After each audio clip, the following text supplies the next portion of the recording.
Hello guys, hello Earth Signs, Virgo, Capricorn, and Taurus. Welcome dito sa aking channel, Kapalaran 888.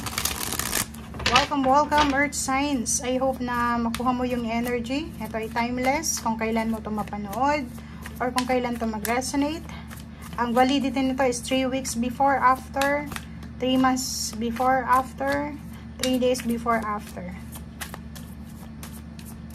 Okay. 10 of Winter.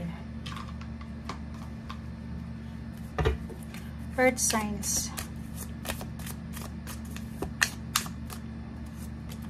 Okay. Ooh. Earth signs. Wow. Earth signs, nandito ka na sa 10 of Winter. Sinasabi na posibleng makuha mo na yung resolution doon sa mga paghihirap mo. Yung mabigat na pinapasan mo ay posibleng mawala na. Medyo gumaan na siya. And may mga positive endings, new beginnings dito na posibleng mangyari sa'yo. And if ever man kailangan mo ng tulong sa ngayon, ask for help sa ibang tao, sa Panginoon, sa universe, sa angels, archangels, and guides. Dahil, ganoon talaga eh, kailangan natin ng, if may kailangan tayo, kahit may mga spiritual helpers ka, hindi naman sila tutulong sa'yo kung wala silang nakikitang signals or humihingi ng tulong galing sa'yo. Okay? Kasi iba yung dimension nila eh. So, hindi sila basta-basta papasok sa buhay mo na hindi ka naman humihingi ng tulong sa kanila.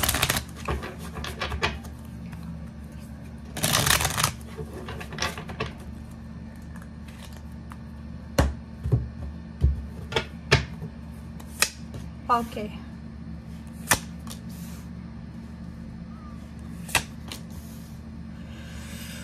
Okay guys. 7 of Cups, Knight of Wands, and 8 of Wands. Nakikita ko sir dito, yun na nga. Isang napakagandang balita, isang mabilis na balita ang posibleng darating sa'yo. Posibleng ang dala nito is bagong trabaho, or pwedeng ang dala nito is bagong balita tungkol sa matagal mo nang hinihintay. Tungkol sa balita sa relationship, asawa, boyfriend, girlfriend, family, relatives, or pwedeng yung balitang ito is tungkol sa kung ano man tong nagbibigay excitement sa'yo. Ganun din. So yun, punong-puno ng balita. Maraming balita, maraming information, kwento, papeles, documents, eto. Nakikita ko yung pagta-travel dito. So, parang yung iba sa inyo dyan, may gagawin ko yung paglalakbay. May lilipat ng bahay, lilipat ng tirahan, pwedeng lilipat ng trabaho, may decision making ka na umalis. Decision making, ito, final decision siya na hindi ka na masaya eh. Parang ganun. So, kung ano man tong balita na darating sa'yo, ito yung parang magiging go signal na, okay, kailangan ko nang umalis or kailangan ko nang magsimula ng new beginnings. Ganun din, no? Ace of Swords, Page of Swords, maraming balita to. Puro balita siya. Bakit ganun? So, kung ano man to, it's either answers, resolution sa kung ano man na paghihirap na pinagdadaanan mo. Kung pera yan, pwedeng pera yung solusyon. Kung relationship yan, pwedeng relationship yung darating sa'yo. And sinasabi ng brasser dito na merong mga konting takot, merong pag-aalala, takot regarding relationship ka na mararamdaman.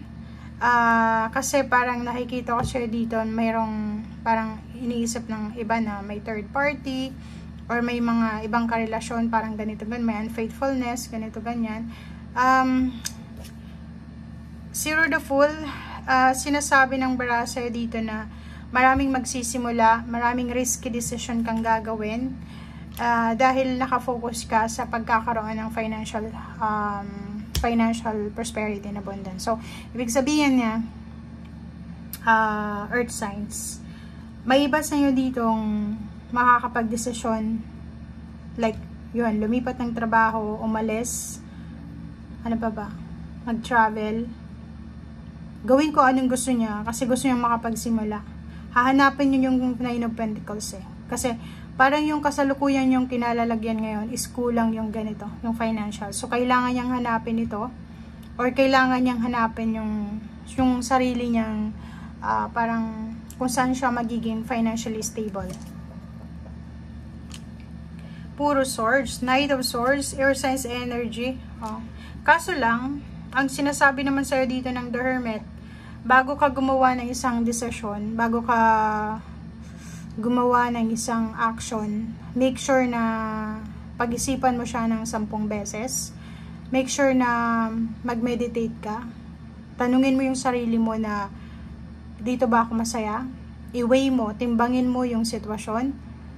Masaya ba ako sa, halimbawa, nag-decision akong ganito, umalis ako, masaya ba ako? Kung mag-i-stay ba ako, masaya ba ako? Okay, kung tungkol naman yan sa pera, iisipin mo or parang titimbangin mo kung magkano ba yung kikitain ko dito or magkano yung kikitain ko doon. So, parang ganun. So, kung tungkol naman sa pagod, halin yung mas nakakapagod, eto or doon. So, parang kailangan mo daw ng masusing pag-iisip, okay? I-weigh mo, timbangin mo yung circumstances kasi pwede kang magsisi sa bandang huli. Ang Wheel of Fortune, sinasabi na lahat ng gusto mong pagbabago sa iyong sarili ay posibleng magbago. Okay? Meron ditong pregnancy, giving birth, ideas or giving birth talaga sa baby. Meron din ditong pagkakaroon ng yung mga ideas na bigla-bigla lang pumapasok sa isip mo. So, yun, mag-iingat ka. Kasi yun ngayon sinasabi ng Hermit na hindi lahat ng pumapasok na idea sa isip natin is kailangan nating sundin. Kailangan nating timbangin yung situation. Kailangan nating tanungin ang ating sarili kung makakabuti ba to sa akin few years from now or few months from now. Nandito ka sa Nine of Swords, hindi ka makapag-desisyon. Diba? So, hindi ka makapag-desisyon sa dami-dami mong naiisip, sa dami-daming gumugulo sa isip mo. Hindi ka makakapag-desisyon siguro. Or yung iba sa inyo dyan, hindi makatulog. So, yung iba hindi makatulog sa sobrang pag-iisip. Yung iba hindi masyadong natutulog. Talagang hindi natutulog kasi wala. Ayaw nilang matulog. Parang ganun. Okay? So, comment down below if you resonated. And last card natin is Ten of Pentacles.